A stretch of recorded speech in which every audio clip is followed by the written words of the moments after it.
El proceso de golpe de Estado continúa en Honduras, hoy encabezado por el señor Porfirio Lobo Sosa. Es un régimen débil, en primer lugar, no cuenta con el aval de la mayoría de los hondureños, porque en las supuestas elecciones que fueron fraudulentas, él obtuvo, ni siquiera llegó a un 30% del electorado nacional. Él está prácticamente amparado por el gobierno de los Estados Unidos y por el ejército que controla también el gobierno de los Estados Unidos. Entre los finales del mes pasado y principios de este mes, se asesinaron a 5 campesinos que tenían una toma de tierras y asesinaron a 2 periodistas.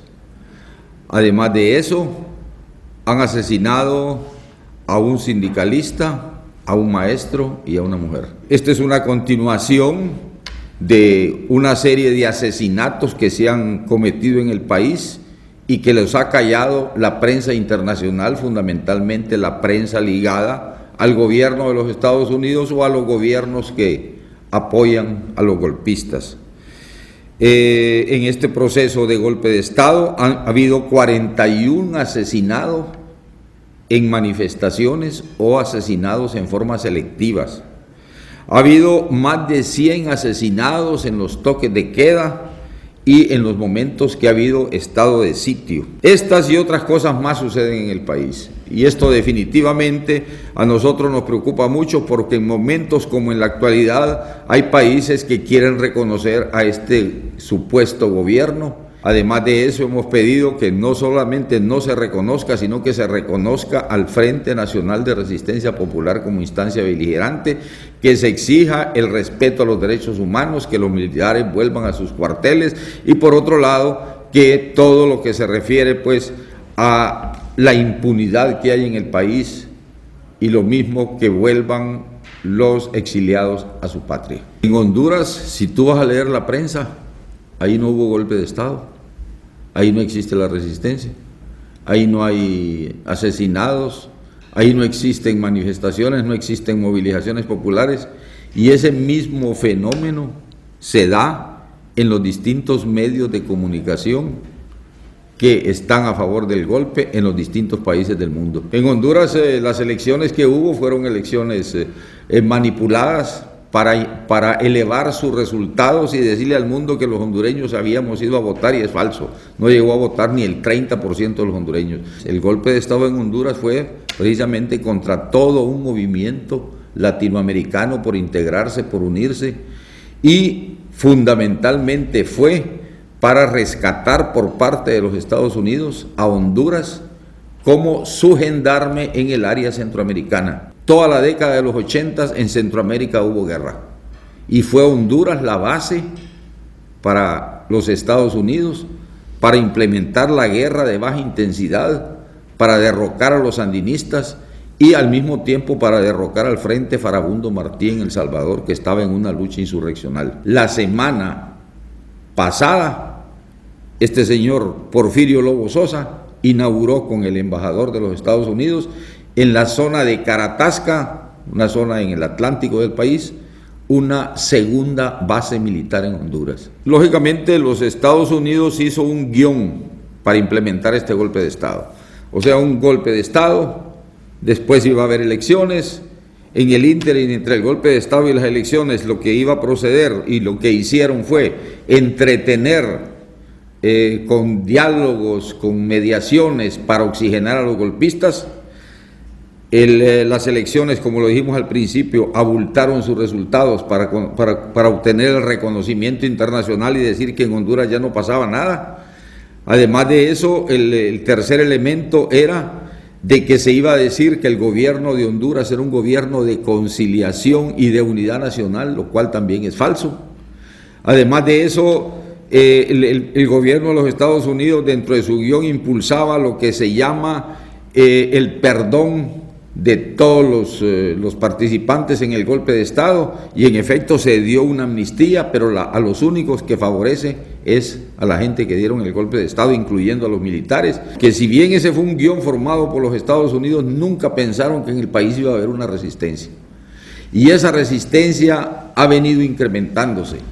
Y esa resistencia precisamente representa a los distintos sectores populares del país. Y en este momento estamos trabajando, se empezó la semana pasada, a conseguir 1.150.000 firmas, que es el 30% del censo nacional, en donde cada quien firmará un escrito en que se diga que está de acuerdo en que convoquemos a una Asamblea Nacional Constituyente para hacer una nueva Constitución y refundar el país. O sea, lo que queremos nosotros es garantizar que el pueblo hondureño esté consciente de que nos estamos metiendo a una situación en donde le estamos tocando las barbas al tigre, que es la oligarquía nacional y el imperio de los Estados Unidos. O sea, esto no es broma. Nosotros nos independizamos de España como un solo país en 1821, pero por intereses de los ingleses,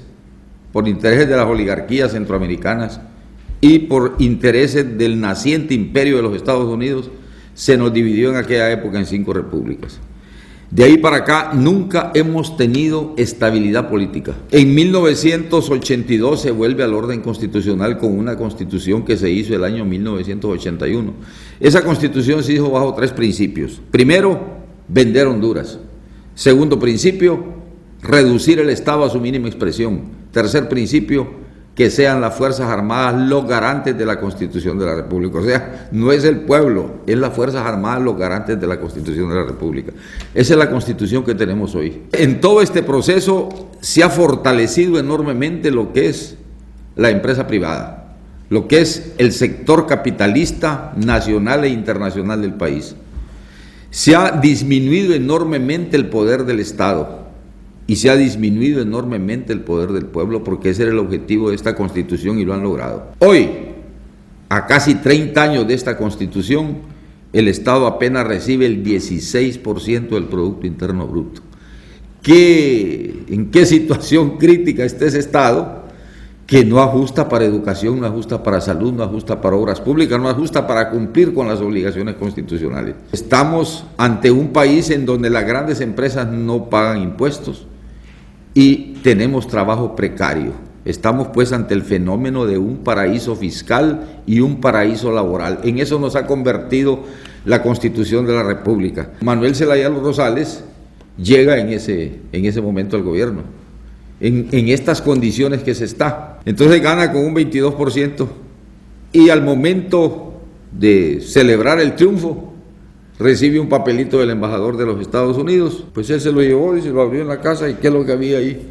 La propuesta del embajador de cuál debería de ser el gabinete en Honduras. Y él no le hizo caso.